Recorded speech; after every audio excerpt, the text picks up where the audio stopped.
tool about which are the best funds in the US, for example, that invest in Nvidia and all that stuff. So it helps across all of that. Is it a closed system or an open system? What, sorry? Is it closed? Is it a closed AI system or? Yeah, it's closed. We do it everything in a private environment. We are able to integrate any data source that the bank or the client have. So we integrate across like asset providers like Morningstar or Paxit, and we also integrate the agents with the CRM or whatever they need. What was the process to get to the banks that you partner with in Europe? Like, how long is that kind of partnership or acquisition process? Because you have some amazing banks. How long is the process to partner with like a bank?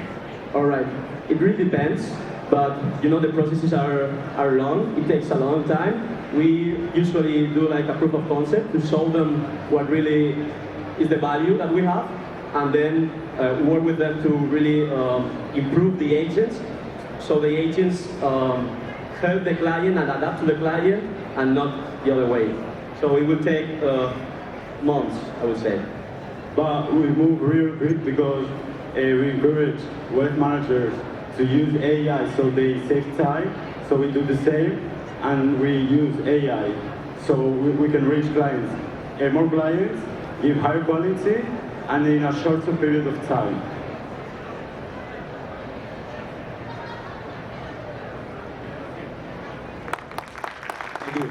If you want to contact, feel free.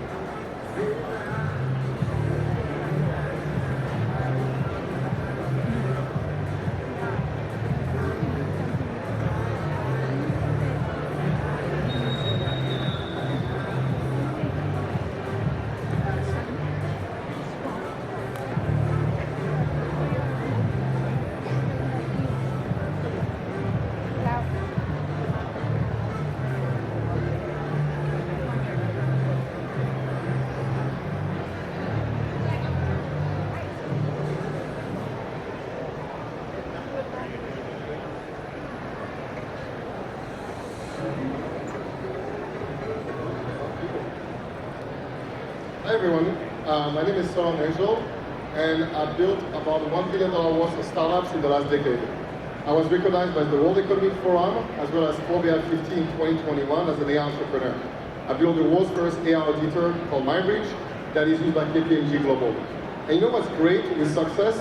Is that you make a lot of money, but at some point when you're building your business and you make money, you have to pay taxes. Everyone needs to pay taxes at some point. Every business, every quarter, every AI agent in the future when they generate revenue, and every accountant that is serving businesses. And all of those still pay taxes like 1995 when the internet or AI doesn't exist. It's a real problem. This is what is sent every quarter. Quarterly estimated payments where you put your social security number through PDF or through the mail to be hacked. No, but this is exactly how it runs. And the wealth manager sends check to the accountants to pay the IRS.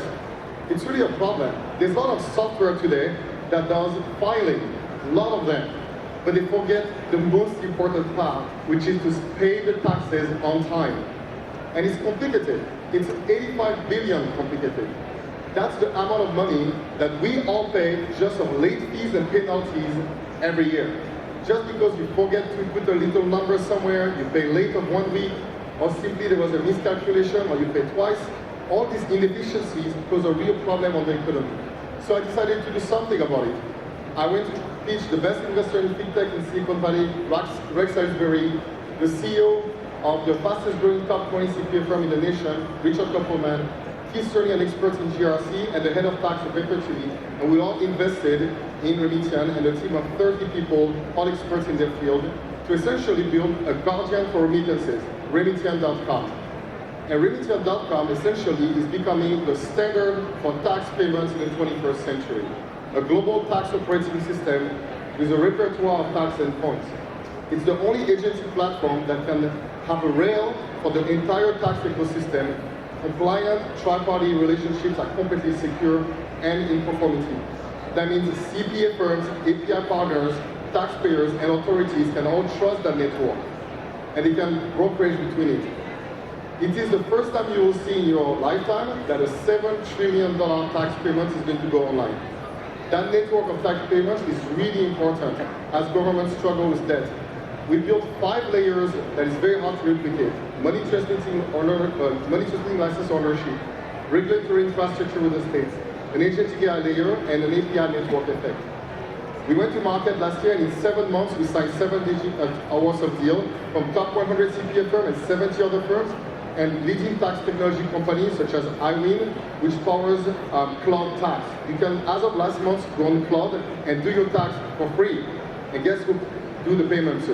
Remington. So this revenue is explained because we have 7 ways of making money.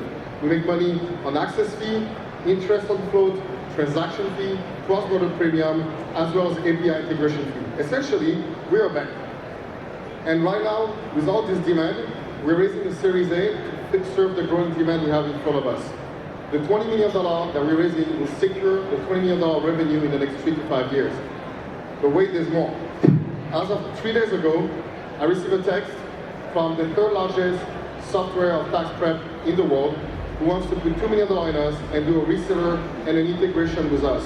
That will project our revenue 4 times higher, to 80 to $120 million revenue within 4 to 5 years. So our existing investors piled in and invested another $2 million. My name is Saul Nigel, and this is Remington.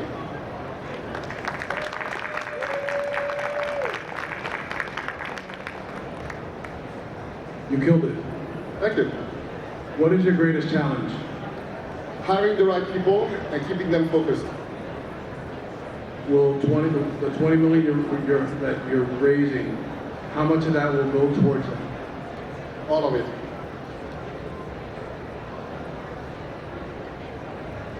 Do you have any competition in this space? I'm waiting. I'm looking for it. I'm waiting. It's very hard. We incubated 4 years in stealth before coming out. It takes time. The governments don't move fast. Great job. Are you serving small business and enterprise, or how do you look for customers? Everyone that needs to pay taxes at some point will need us. Building on the first question about hiring, with those 20 millions, who would be your first hires? We invested in the first heads already very well, so we just need to scale around them. We just opened the Miami office 6 months ago. We have 5 people here. We're going to expand sales marketing. There's actually a large payment processor in Miami. People really, by the way, thank you Miami for the welcome in the last year. It's been so good for our business. In the last year, I discovered that the largest payment processor in America actually has a massive office in Kendall, north of Miami. So we will just hire more people like that are specialized in fintech, Rails infrastructure, and then just support the existing partnerships. We really have a lot of demand. What does your go-to-market look like? How are you approaching all of those taxpayers and onboarding? Embedded and through the CPA firms. So the CPA firms already have a lot of work, millions of taxpayers, tens of thousands of taxpayers, and they already do the filing on their behalf. And then all they need is to stop using ACH and checks and just plug Remington in their processes. So that's what we do for going after tens of thousands of taxpayers. And then the API product is our fastest growing. We have millions of taxpayers on that. There's a lot of agentic AI tax filing software now, and software manufacturers for filing that just want to do the payment and collect part of the fee that we generate. We bring business to them. One of those software players are going to add $2 to $3 million revenue thanks to us by embedding us. The question you can ask is how many people I'm going to hire? 10,000. Stripe has 14,000 people, and they make over $40 billion revenue. That's how big the office will be here. Thank you.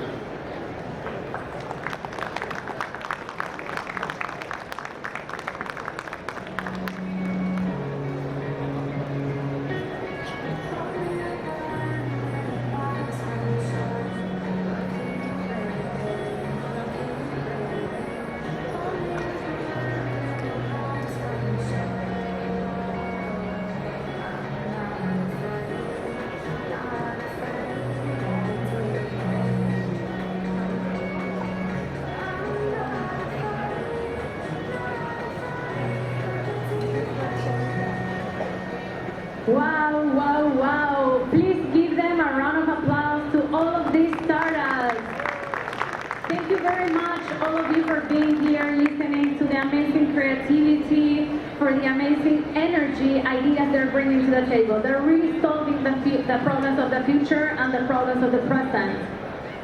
This year, we had 1,000 startups applying to this Global Acceleration Program. They were in 4 categories or verticals: national security, AI, healthcare, and finance. And only 100 made it to the last cohort, and this amazing cohort that has been here in Miami pitching and being prepared.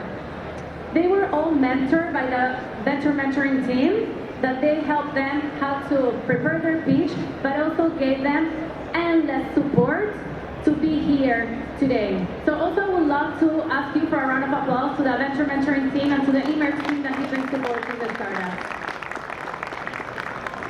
I would love for you to stay because we're giving them a minute, and I think in 1 or 2 minutes they're gonna come here to tell who are the final 5 startups that are gonna go to the main stage and pitch to close Emerge Americas 2026. It's a really exciting moment, so please don't leave your seat so we get there. And I would love to keep giving them an applause. The reality is that to be here on this stage, there were startups from all of the continents. All of them had to pitch their ideas in a language that is not theirs. They had the courage, they had the bravery to be here to answer the question. So it has been really, really electrifying to listen to this. This year also I was a judge of part of the 100 startups, and it was impressive. Like the quality of the startups and where they're bringing here has really been amazing. So again, another applause while we wait for the results.